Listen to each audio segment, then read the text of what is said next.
Welcome to another episode of my Wake Up Call. This is the podcast where I find out a little bit about my guests and I save finding out a lot more about them for the podcast. And not to discredit the 550 interviews I've done, but this could be the one I've looked forward to most, which is probably just creating tremendous performance anxiety in my guest. But I don't care. I heard Bruce Kasanoff speak at a organization I belong to, mostly of entrepreneurs. To me, he was a breath of much needed fresh air. And what got to me is he talked to and with us as opposed to over and at us with that alpha energy that a lot of entrepreneurs have too much of. And it was like listening to pure FM NPR radio in a sea of people who have never listened to anything but AM. So I was really smitten with him. And let me tell you a little bit why. First, a little bit of an introduction, and then I have a challenge for myself. He's a thought partner, ghostwriter, co-creator. Different clients use varied terms to describe Bruce. But something is obviously working. He's attracted 800,000 followers on LinkedIn. He says his job is to help you reach a deeper level of self-understanding, and in the process, to be able to connect more deeply with other people. He has a process which has caused me to think that even though I might have the top book on listening in the world, Bruce could be the top listener I've ever run into. And that's because he has a process where he interviews people, drills down into what's most important to them, and never adds, not a scintilla of anything distracting from himself. He just gets them to open up more and more and more about what's most important to them. He then has a great process where he selects the transcript, he goes over it, and he identifies what really matters most to them that they may not have known. And when he feeds back to people what they said repeatedly, what they emphasized, it's transformational. They didn't even know they cared about that stuff. And then he is able to help them as a ghostwriter to communicate that. And he's brilliant at it. And I saw this as a challenge to me because if you've listened in, when I have guests, I say it's conversational. But sometimes, even though I wrote this book, Just Listen, you can't shut me up. So I'm going to try to be Bruce. And I'm feeling the performance anxiety because often when I participate in the podcast, 70% of it has the intention to be helpful. But a good 30% of it is, I'm trying to impress my guest and all of you with how smart I am. And it says, it's not a good part of me. Trust me on that. So, Bruce, we're going to turn the tables on you. And I'd like you to think about what's most important to you. You can go anywhere with it, personally, business-wise. I don't care. It just has to be something that's most important to you, that you think will be most important to you at the end of your life. And I'd also like you to share an origin story because I'm a psychiatrist. I like discovering where my guests came from, childhood influences, plus or minus, good or bad. And then you'll share a story of wake-up calls along the way that led you to what's most important to you. And you can even talk about loving the work you do, loving giving people the undisturbed freedom of hearing what they say without you adding your 2 cents. Sure. Thank you, Mark. I mean, that was hard hard and nice to listen to, but because I do want to say one thing that when I listen to my clients, I'm listening for two things. One is I'm listening for what's most important to them, but I'm also listening for the intersection of what's most helpful or important to the people who are in their network.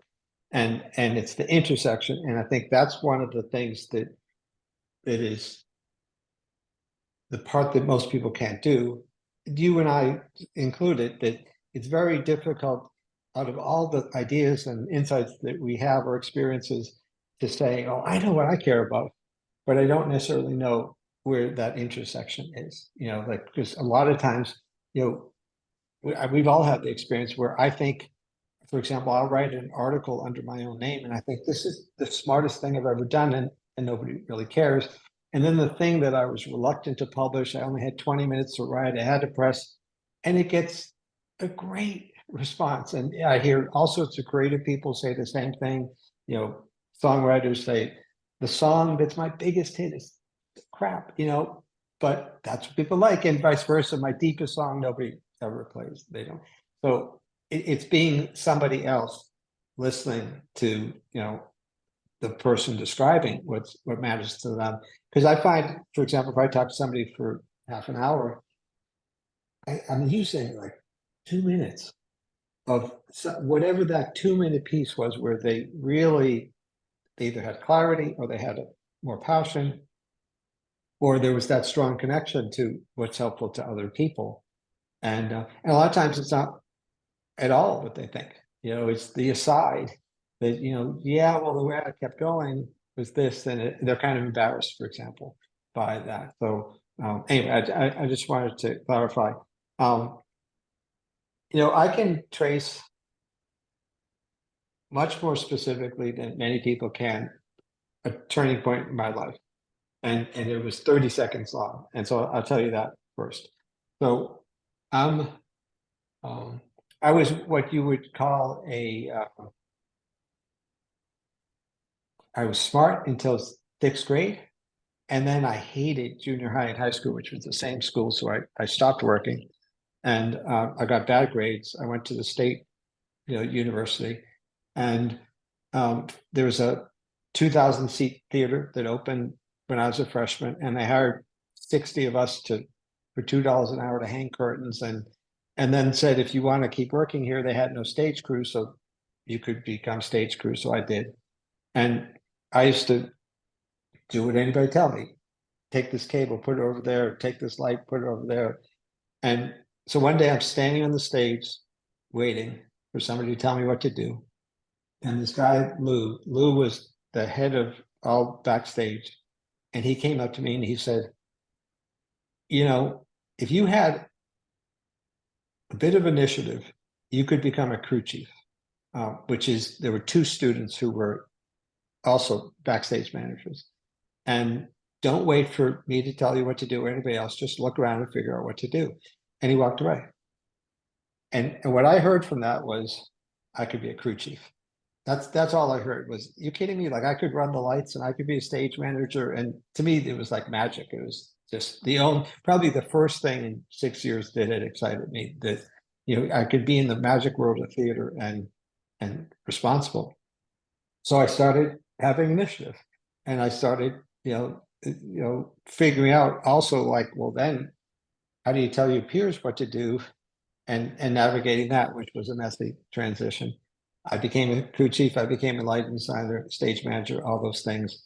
And that changed my life. Like, that 30-second conversation completely changed my life. And from then on, I was just like, if I want something, figure out how to get it, or design the process. Or to me, it was like, I was literally directionless until that conversation. And the thing I take away from that is not as personal as it was the turning point for me. It was when you're ready to accept guidance, it doesn't take that much. I mean, he didn't have to write a book. He didn't have to give me a manual. He just had to say, would you like to do this? Here's how. One piece of advice, and that was all it took. So Did, that's how much of that was he saw potential in you that you didn't see, and but clearly he saw that it was up to you to find the initiative to live up to that potential, and that maybe that it woke up something inside you, like, oh, I could be more than just, kind of passively going through my right. life, not liking anything after junior high, and Yeah, he saw that I was probably a reasonably smart person and I had good judgment, but that I was in this habit of, okay, what do you want me to do now? And so yeah, I didn't. I mean, I wasn't even thinking on that level. I was, you know, I mean, I think I was still 17. I got to college early, and I wasn't that mature, and and I was, people get stuck in whatever rut they're in. Sometimes they're good ruts, and but I mean that always. I actually I coined a phrase for that because that has been emblematic of my life is irrational confidence. That at times I just rise up and say, I got to do that. For your intro was um, interesting because I started my career at WGBH, the public TV station in Boston, Massachusetts. And one of the things that happened there, I got, data entry, like just anything to get in the door, a job. But then I thought, the first time we did on-air fundraising, I was like, I could be on TV. And I became obsessed with that. And one of the best days I ever had in my life was we used to do something called the Channel 2 auction, which was a whole week of televised. All the celebrities and athletes in Massachusetts would come into this, and it raised a lot of money for the station. And I hosted the last evening. The president of the station, I had finally, after 2 years, I worked my way into being sometimes I hosted, and he always hosted the last night. And I was on the shift before him. And when I gave the microphone to him, he said, "Don't go anywhere. I think I might give it back." And it was like being. I mean, it's just fundraising. It's not a big deal, but to me, it was like I can do that. I can really do that. And so there's these various moments where I go from, "Yep, I'm just happy," to, "No, I wanted to do that." And in retrospect, I always think, I don't even know why I did that, other than it seemed exciting. And so why not? But again, I would pull it back to um, if you can find. I mean, this is what I do for my work. If you can find the the thing that lights somebody up, and then all of a sudden they change. Like I can't tell you the number of people that because I talk to all my clients once a week. The number of times that they say hi and they say, "Bruce, I don't know what we're going to talk about this week. I've been busy, I've been crazy," and it usually takes like 3 to 5 minutes to find something that all of a sudden they're like, "Oh yeah, I forgot about that. Yeah, that's great." And so it's just, and the opposite, as you know, is nearly impossible. It's like if you try externally to get somebody excited about something they're not excited about, if you did more self-awareness work, you'd be much more effective as a leader. Like, no, I'm not doing that. There's nothing that lights me up about that. And they don't use that language necessarily. They just say, "Oh, sure," and then they don't do it. They've gone to do something else. So to me, like my thing is always, who is this person really? What lights them up? You can see, I mean, body language, like if I start like this versus I go like this, what is it how is the person reacting, and then how do you find a way to connect their energy with other people? What lights up other people? Because if I just say, you know, for example, we were talking about the earlier that, you know, people get excited about their own, my book's coming out, my this, my that, you know, that's not interesting to somebody else. Great. Like if I have a book coming out and I tell you about it, you might be happy for me, but you know, everybody you know has a book coming out and it's not that exciting, you know? And so how do I find if I said, you know, I discovered something that absolutely changes lives of people who and fill in the blank who just turned 50 and they want more meaning in their life. Well, now all of a sudden, if you say you're listening, I'm 50 and I want more meaning in my life, now you're paying attention. And then I have a few seconds to show you I'm really serious. And then I'll have your attention as long as I'm adding value. So that's really, you know, I feel like I'm talking at you, but that's kind of the essence of me. So do you have a real sensitivity to engagement versus lack of engagement, and how when someone's lit up, they're really engaged, and when they get lit up about and starting to be curious about the people they're trying to connect with, and they're discovering insights they didn't even know they had, they continue to be lit up. And are you also sensitive when sometimes they're talking about something that they're not even connected to emotionally? They're just talking. Yeah, I mean, I think that all the mysteries of life, all the majesty of life is to be found when people are fully present. That all the great discoveries, the eureka moments come from that. All the great joys in your life, like if you're with your grandchildren and you forget about everything except like the smile on your granddaughter's face, that's a peak experience. People think of peak experiences, I have to be on top of a mountain. You just have to be fully present. And it's the same thing when you connect with another person and you're just absorbed in that person, what he or she has to say, how you're reacting to each other. Sometimes it's a professor, sometimes it's a friend, sometimes it's the person sitting next to you in the conference or in the bus. And so to me, everything is what is has enough magnetism to pull me or the person or people I'm with in, so that we're just really present. And then amazing things happen. And so I'm increasingly obsessed with that, with how do I, you know, make it more likely for other people to experience that, and how do I maximize my my time in that space, you know, in flow, present moment, whatever words you choose to use.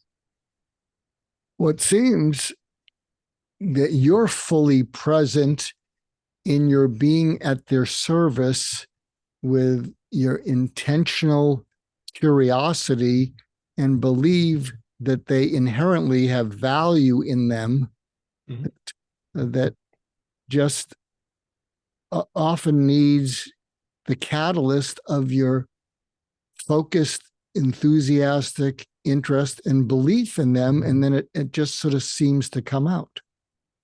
Yeah, and I think there's an important point here, and that is in terms of how, you know, someone else listening to this might get value out of it. I accidentally discovered that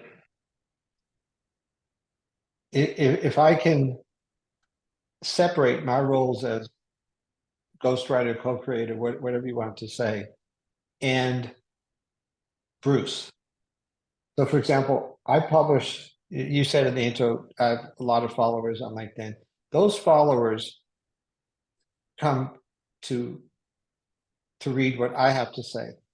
But because I have that forum, when I'm working with a client, a partner, I don't feel like Nobody's going to know I helped.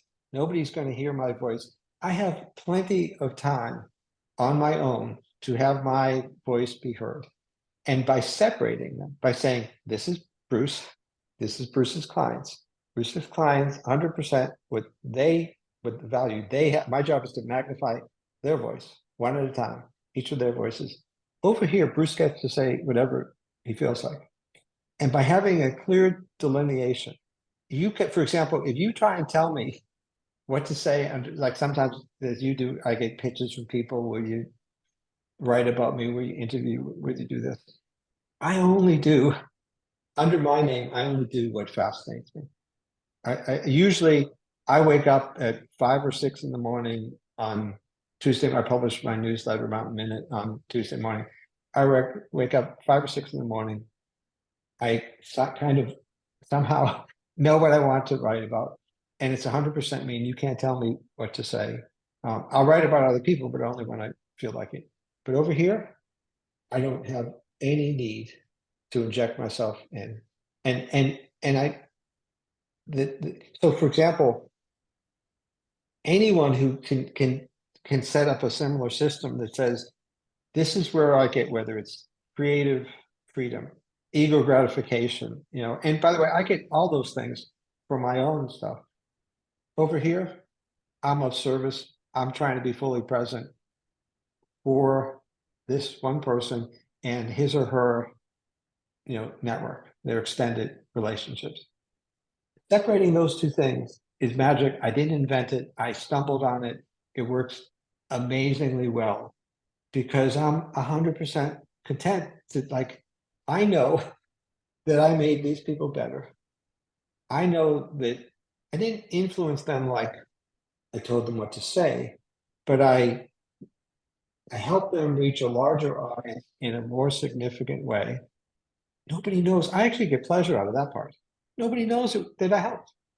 I know that half of them would not have even said anything because they didn't know how to do it themselves, or it took them too long, or they just didn't feel like it without me. So if 30,000 people read one of their articles, I get tremendous satisfaction from to help make that happen, and nobody knows, and therefore I'm very highly leveraged in that respect to have impact without any other responsibility. I actually love that part. You mentioned stumbling upon this magical separation, this compartmentalization of what Bruce does and writes about that Bruce wants to, and as a result, being able to be 100% present and of service to your clients. How did you stumble upon that? Because it's, as you describe it, it is magical. I wish I had a better answer. So I fought tooth and nail being a ghostwriter, in the sense that I think 2006, something like that.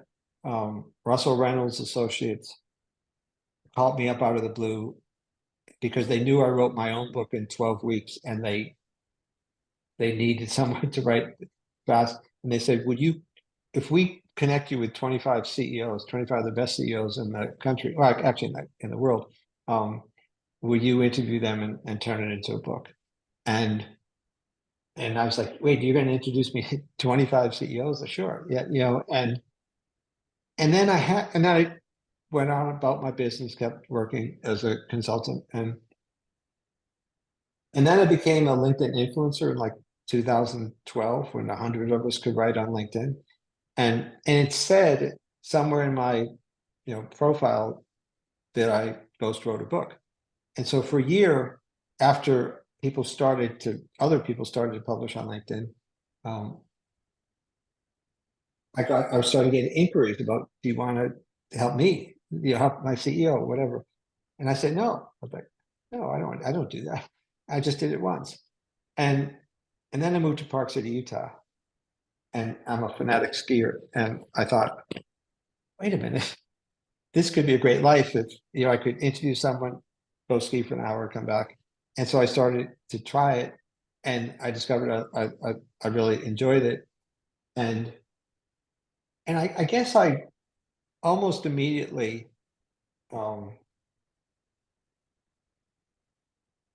it was obvious to me that the clearer the separation between this is because I feel like doing it, this is because I'm in service to somebody else, was just a really it wasn't this part wasn't altruism, it was enlightened self-interest. It was the better I am at helping these successful entrepreneurs feel like their voice is being heard, their message is coming through loud and clear. The process is fun, it's easy, it's enjoyable. The better I'll do, the more clients I have, the more interesting clients I'll have, the less I inject myself into it and make it create friction. It'll be easier to delight them. And anything that I like, if I have to write something or help something write, that I either think, I don't agree with that, it's not what I stand for, it's not me, it's not my job is to make them. And in fact, it's like acting, for example, if actors only took roles that, well, this is the person I want to be portrayed of. No, you take the best roles, the roles that are like, oh, I want to play the villain, I want to play the evil person, I want to play the. And so it's really interesting to inhabit someone's brain that thinks differently than you do. And then when you want to say, but my values, well, great. And then you're right. So I guess it was obvious. I hadn't really thought about it until you asked, but it was obvious pretty early to me that it was enlightened self-interest to behave that way.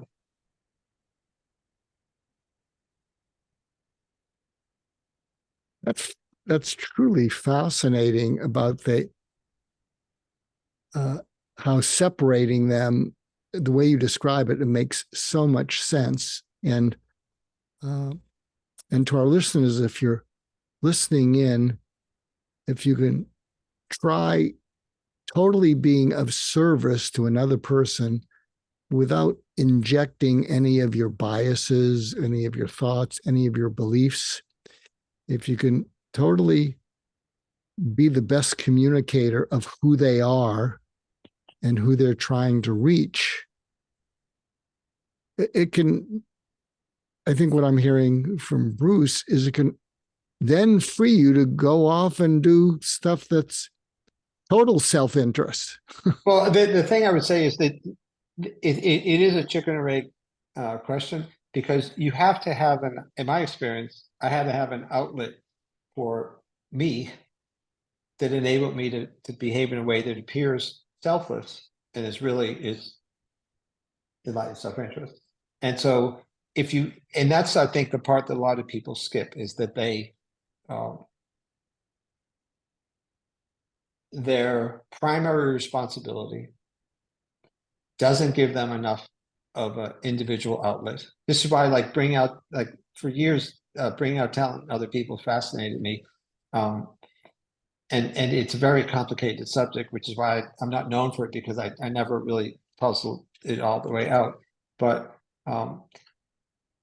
you need to really bring out anyone's talent. They need an outlet for what they do best, for what they love to do. It's frequently not what they get paid to do or what somebody else needs the most. So it takes a lot of work. I was communicating with someone before we came on who, she wrote to me months ago, asked for advice. I gave her advice, which is pretty much what she needs to do. And she basically wrote back and said, could I have an easier assignment? And I was like, oh, no, you can't have an easier assignment. It's your life. I mean, you can do anything you want, but you're not going to have a more expansive life until you, in this case, can imagine in great detail what that is. So you need to have your own outlet, and then you can be selfless, or you can appear to be selfless. Like, it's easy if you could get credit for helping, like people say, my boss is taking credit for my work. it's like they don't have the other outlet. If they knew they were going to get promoted because the CEO loves them, but you also have to help your boss, they'd be fine. Sure. Okay, I'll help them. It's like, how is it different than helping a subordinate? Like, I'll help another person, I'll help a colleague, as long as people know that I add value. And so you have to have both of those channels. Do you have a sensitivity that when you're offering unsolicited input of how the other person may smile but disengage? Because explain that a little bit more. I'm not sure I understand. Because it sounds like you do such a pure job of soliciting and eliciting from your clients what they really want to say, what they really believe, and helping them define the people they want to reach. Can you tell at times that if you were to make a suggestion that that it sort of changes the vibe? Oh yeah, yeah. Yeah, and it shuts them down, even if they're polite and they're smiling, like "thank you." It's not what they wanted. So the biggest lesson I've learned in that regard in the last 10 years is if you're tempted to do that, ask a question. Don't tell people. Don't give advice. Ask a question. Say, well, why are you thinking of doing that? You know, for example, why are you thinking of firing your president? You know, won't that set you back? You know, I don't know. You tell me, 6 months, 12 months, 18 months. You know, why do you think that's worth it? Instead of saying that seems reckless to fire your president, because maybe they have a good reason. Maybe they haven't thought about it at all. The difference, it sounds trivial, but the difference between stating something as a question versus as a, you know, piece of wisdom is huge. So I even, and it takes some work. Like I still catch myself being tempted to, every now and then I mess up and I say, well, that doesn't make sense. You know, something when I'm, maybe it's the last call of the day or something, I get a little bit tired, but what goes on in your head? Because it seems like if you're giving them unsolicited advice or wisdom, that it's much different than keeping them talking and asking why. What goes on in your head when you're tempted to give them input when it would be it would interfere with the process of their continuing to communicate with you? It's probably something that you've naturally just developed. You just instinctively know. Well, I mean, I know that people, I know I don't respond well, and most people I know do not respond well to being told what to do. I know that people have egos and self-defense mechanisms, and that I would say 100% of my clients are curious and smart. And if you give them an interesting question, they're very happy. They lap it up. They love, oh, that's, I don't know.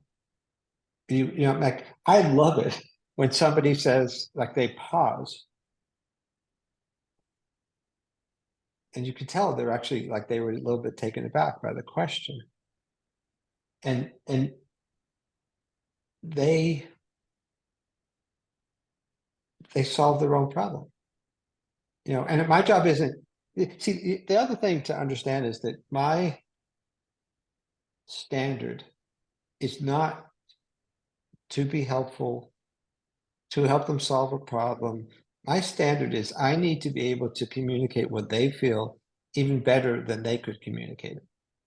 You know, so to do that, I really have to understand grok is the word I use in my head. You know, I need to be able to grok not only what are they saying, but why do they feel that way? Because it's not an interest. You can't write an interesting piece if you're just saying, he said he likes blue. Blue is his favorite color. That's, you know, then like, that was the first color I remember seeing at the ocean. You know, I remember just, it was so vivid. I'm in my diapers on the beach, you know, whatever it is, something like that. Then you really start to get the sense of why they feel that way. And then you can capture it and you can say it to somebody else. So I'm really just trying to get past that point of, okay, I understand superficially what they're saying, but I don't really, at a deeper level, understand. So I'm going to ask more questions. If I did the opposite, if I said, oh, but why would you do that? You know, what about if you did it this way? That doesn't give me what I need. What I need is to really understand, to get inside their head and understand them. I'm not their, you know, consultant. I'm not in this role trying to coach them. I'm just trying to communicate. Like my favorite feedback is, you know, one of my clients not too long ago, he said, you know, my wife reads, you know, my LinkedIn post, which I help him with, and she said, you know, it sounds like you, but better.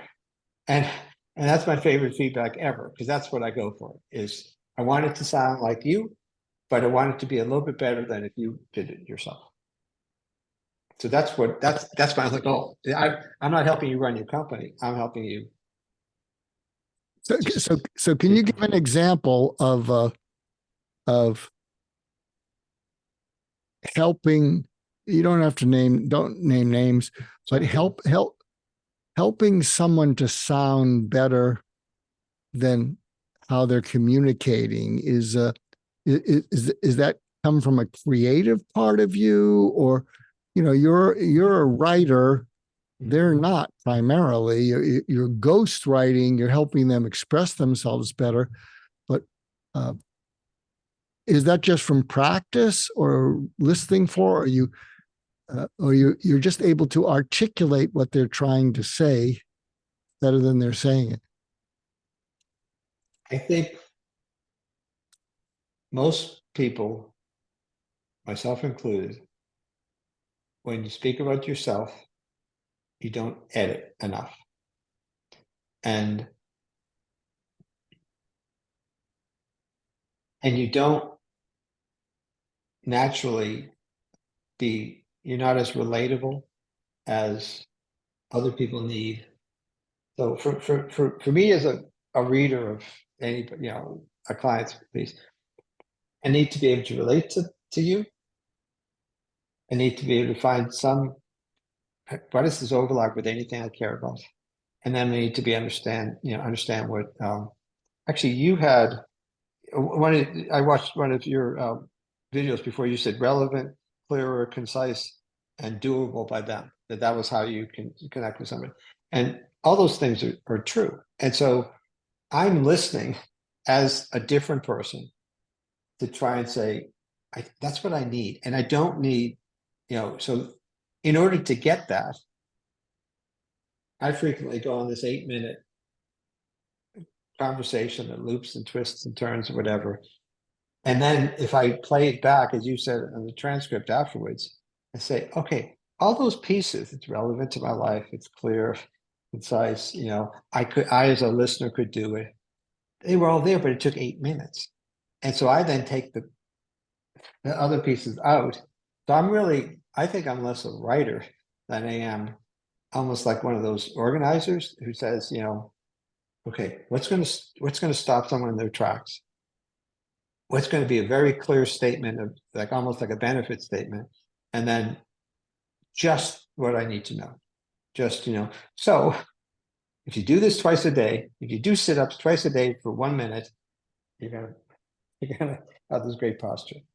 Okay, I can do that. You know, that's it. And all the stuff about when I was 5 and I was, you know, I was chubby and no, nobody cares about that. You know, and so it's really just, okay, first I'm listening to you. Now I'm thinking about what do other people want, and who do you care about? You know, and I keep that in my head, but you as the talking to me don't have to, because I just I do the work for you, and you just have to talk, and I'll sort it out. And I mean, I could benefit from that, but it's just that somebody else can listen to you and say, wow, in the middle of that conversation, you said something it just stopped me. So I did. Is it? Yeah. I mean, it happens all the time on social media. I publish things and then I read the comments religiously, and I usually get the idea for my next piece because I see that of the 400 words I published, 5 people commented on one phrase. Okay, that's my next piece. I didn't come up with that. They did. I just came up with 400 words, of which 2 of the words resonated with people. But then it's your skill, being able to listen to say, a lot of people are saying, irrational confidence, and I say, oh, great, I'm going to write a separate piece about that. And I do the same thing for my clients. I read their comments and I think, a lot of people responded to that thing you said about investing. Great, we're going to write a piece about investing. You mentioned that doesn't come natural to most people to really think where the other person is coming from, what they're really listening for and Right. looking for. And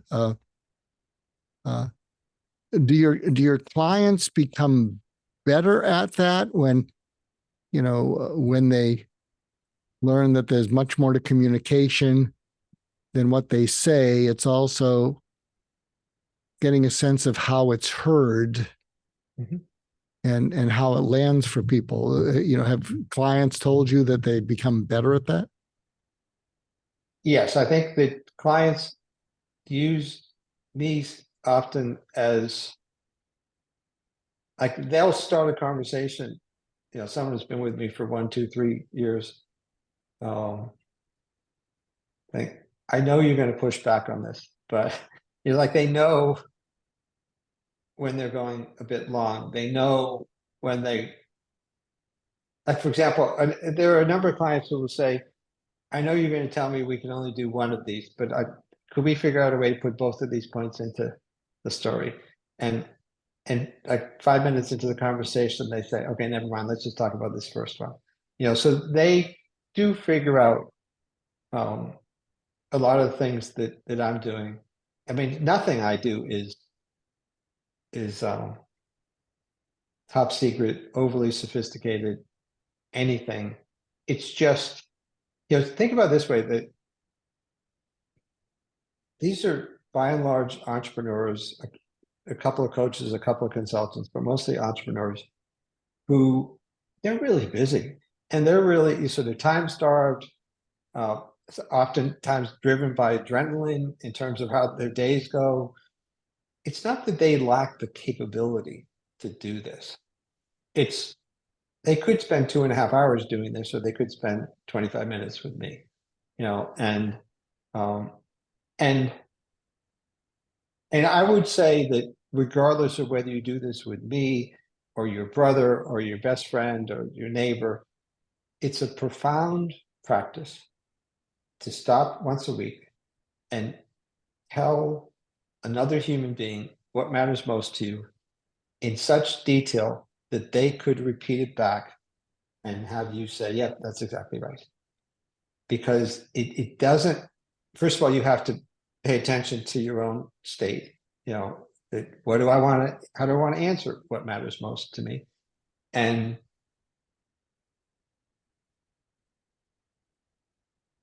no one, I mean, like, so when people say,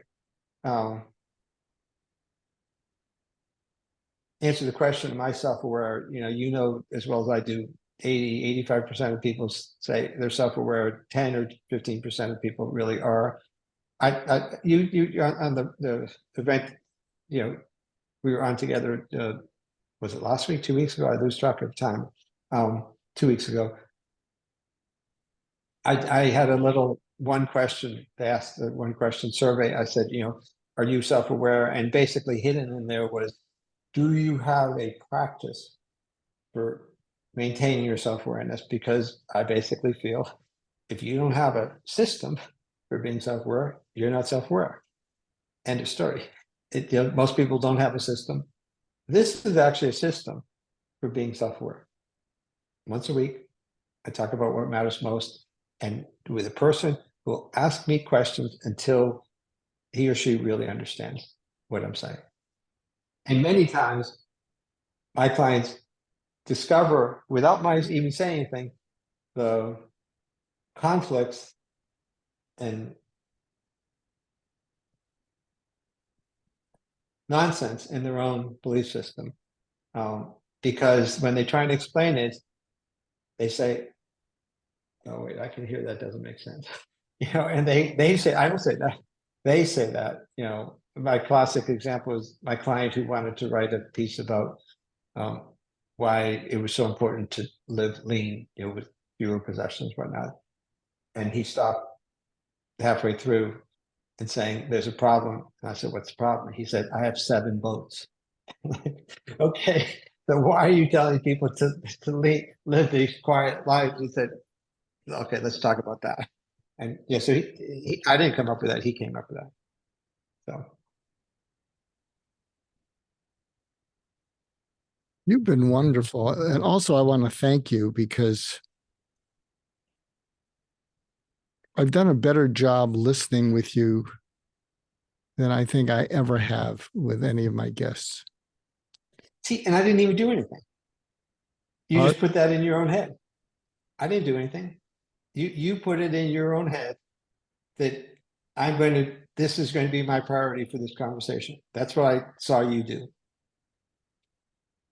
Well, I'll tell you, there were 50 places where I could have interjected stuff.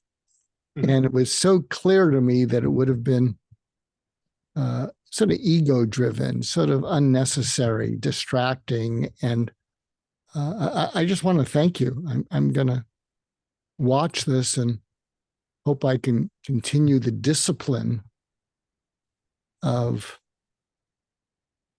listening.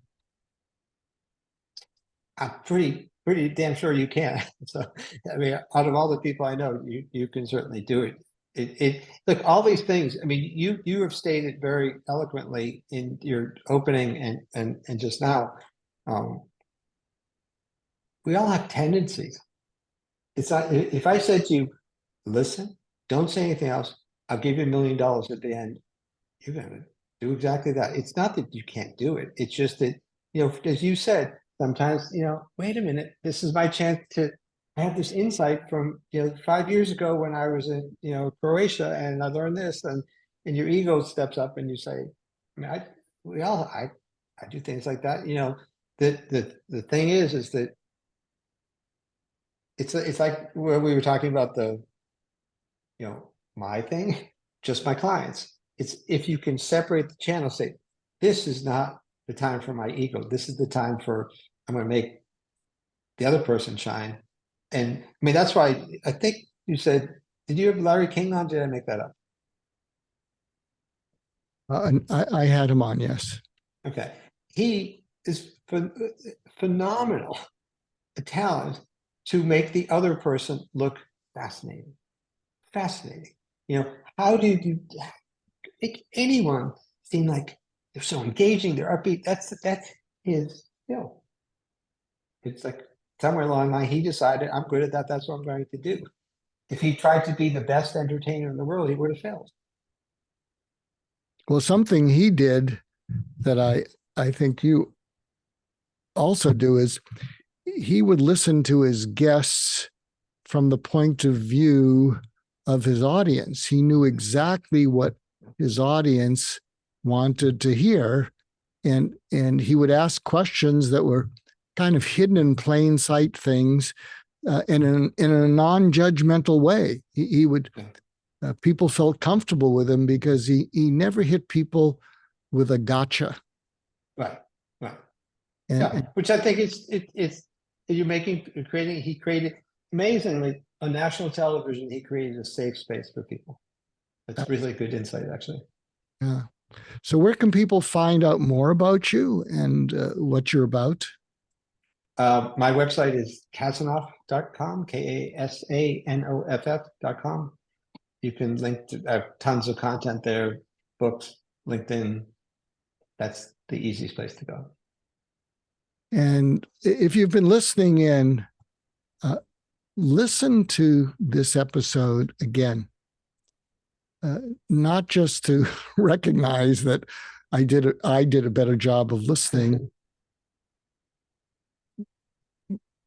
I think Bruce shared some amazing things. I especially like the separation of, when you're being of service to your clients, be of service to your clients. Keep your ego out of it, but do allow yourself to have outlets for your ego. And when you're able to do that, you'll have less of a need to interfere when you're being of service to your clients. And there was just so much more from this.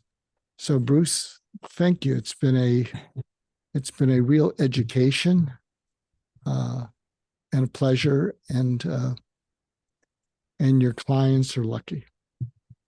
Thank you.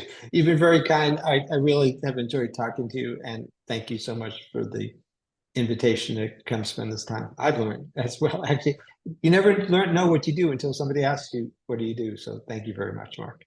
Well, I think you enjoyed it because I shut up from my usual way of doing this. I will try and continue that practice. So thank you for listening in. Please share this with other people that you think could benefit from it. And I think everybody could benefit from it, because God only knows that the world needs people to listen more than they talk, and to do a better job when they listen of really listening. So take care, everyone, and we will see you again.